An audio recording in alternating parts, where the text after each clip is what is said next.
Hi, everyone. It's Amanda here. I'm excited to talk to you about part 8 of the Zero Waste educational program I put together for you guys called The Ecology of Zero Waste.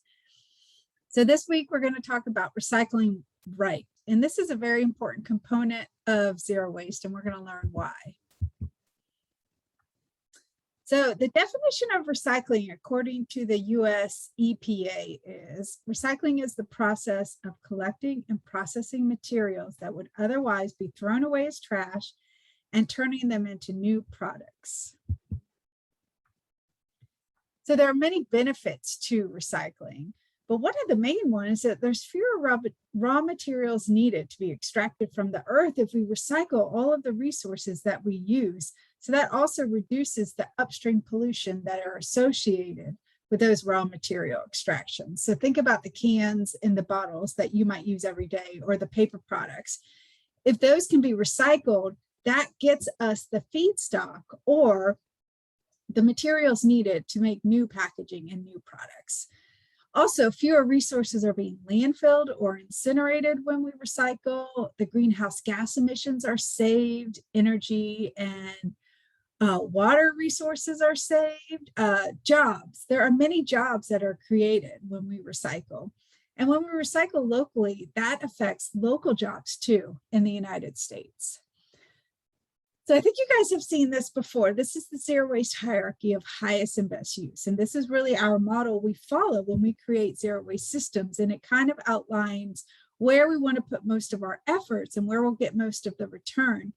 So we always start at the top of this hierarchy. So if you take a look, the top is with rethink and redesign. So that's where we want to put a lot of our effort. And then reduce. So we've been talking about reduce throughout this whole 10-part program, and we'll keep talking about it. And reuse. Reuse is a big part. We had one whole program on reuse and why that's so important. And the next is recycling and composting. So last week we talked about food waste reduction and composting. And this week we're talking about recycling. So recycling is a big component of zero waste, but it's not the main one. It's not the first one. So before we recycle, we should think about the resources that we use. We should try and reduce the resources that we use, and we should try to reuse everything. So instead of thinking, a bottled water can be recycled, what if you could use a reusable water bottle instead? That would give much more benefit to the earth than if you just used drank out of bottled water over and over and day after day. If instead you used a reusable water bottle, that has much more benefits. And you can see it's higher up on the hierarchy. That using a reusable water bottle falls into reduce and reuse.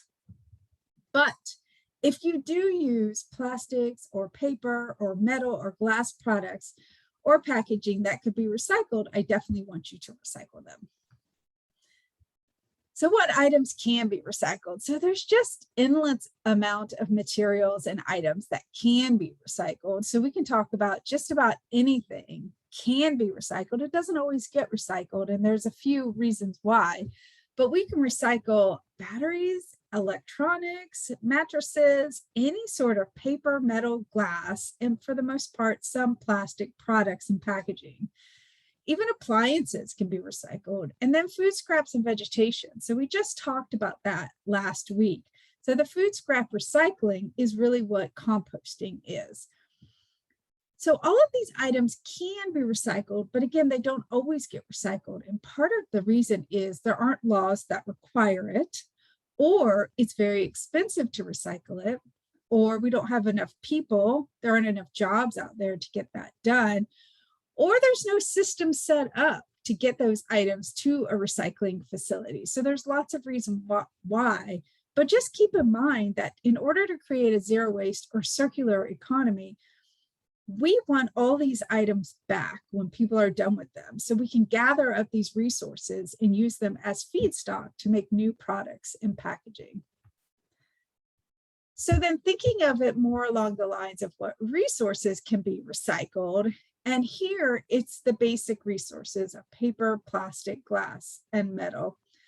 So this is what we think of when we think of curbside recycling for single family residents, or if you live in a multifamily resident or are in a business, oftentimes you have a recycling dumpster. And at your school, you have the 2 recycling carts. So you guys keep paper separate from all the bottles and cans.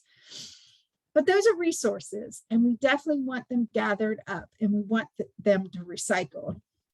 So like I showed you in the introduction, the items that actually can be recycled and go into your dual stream recycling are a variety of paper products, whether if it's white paper or colored paper.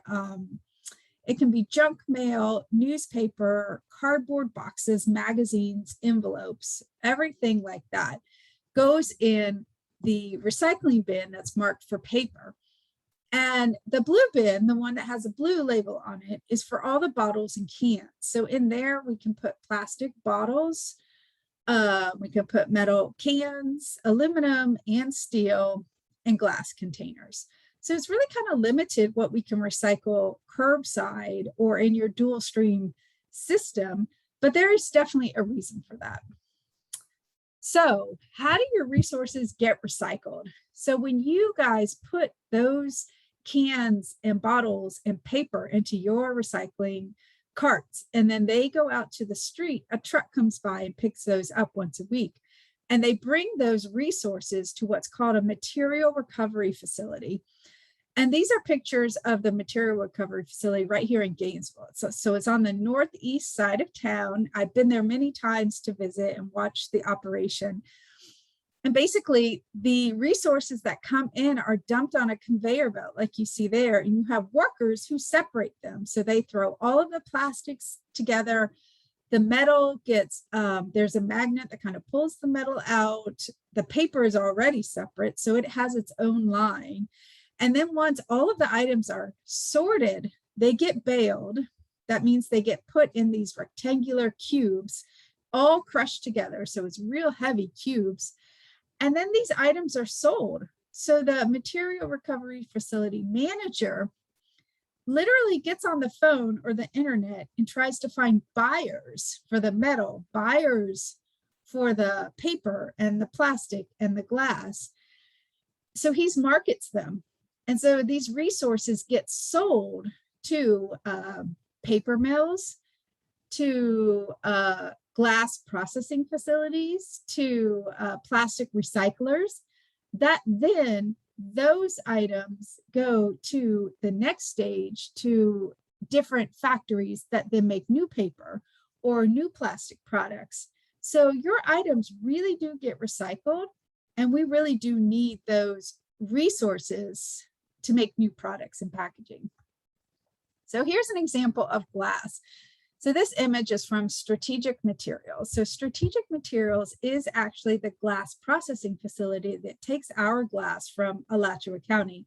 So they take it to a facility near Tampa, Florida. And what they do is they grind it up into little pieces called cullet. And that cullet is then sold to bottling factories. So the cullet actually is turned back into bottles that then go to another factory that then get filled with beverages. So the reason that this works in a circular system is because the bottlers really want the cullet. And again, that's the recycled plastic. And one reason they want it is because they can make new bottles with less heat, so less temperature. And that really equates to lower cost and also lower emissions, greenhouse gas emissions. So that is a direct benefit to all of us to recycle our glass in Alachua County, because it really is in this closed loop system that Strategic Materials helps us create that causes less emissions to our environment. So meaning that we're not adding as much greenhouse gases to warm our planet.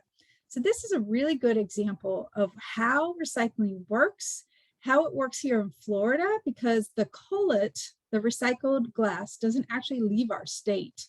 So it's a pretty fantastic system. So there are other ways to recycle items, and we have one here in our community, and we have another one that we're trying to get to come here to our community. So we have a household hazardous waste facility that is at the Levita Brown Environmental Park, and it's located right beside our material recovery facility. So at the household hazardous waste facility, any Alachua County resident can take in items such as cleaning products or wasted oil or paint, pesticides, old medicine, and they will figure out a way to get those items recycled or disposed of properly. Another facility that we don't really have here, but I hope that we get one eventually, is a Center for Hard to Recycle Materials. So what they do is they take the stuff that isn't traditionally accepted curbside, and they try to find a place to get them recycled, like mattresses or clothing or books or big bulky types of plastic. So it's a really neat facility.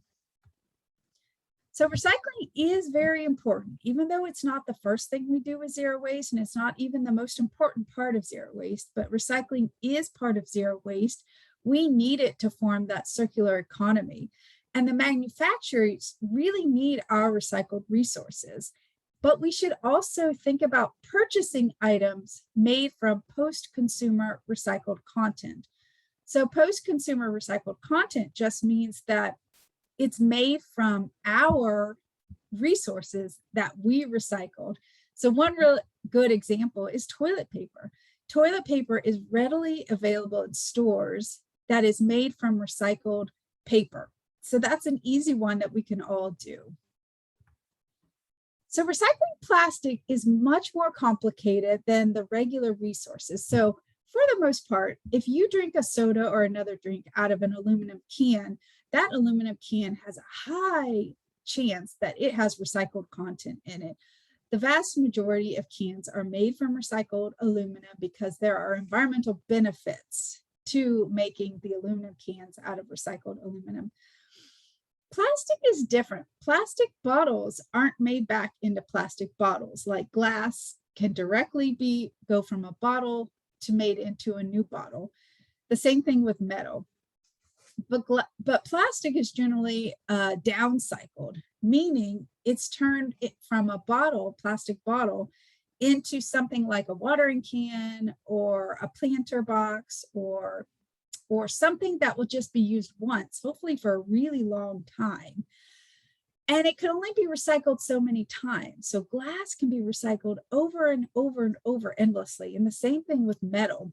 Your aluminum can that you drink a soda out of is made from recycled content, and it can be recycled again and again and again and made back into a can over and over and over. But plastic isn't like that. It can only be recycled for a handful of times. And the plastic bottles are generally not made back into plastic bottles. So there has to be a lot of work with plastic recycling. For the most part, I recommend we stay away from single-use plastic, and I'm going to talk to you guys about that more in another module. So this lesson plan is all about recycling right, and our goal is to understand why recycling is so important and how it fits into a zero-waste system and a circular economy. So I hope that you guys understand why recycling is important. I hope that you all are motivated to recycling right, but also to buying products that are made from post-consumer recycled content. Phew, that's really important.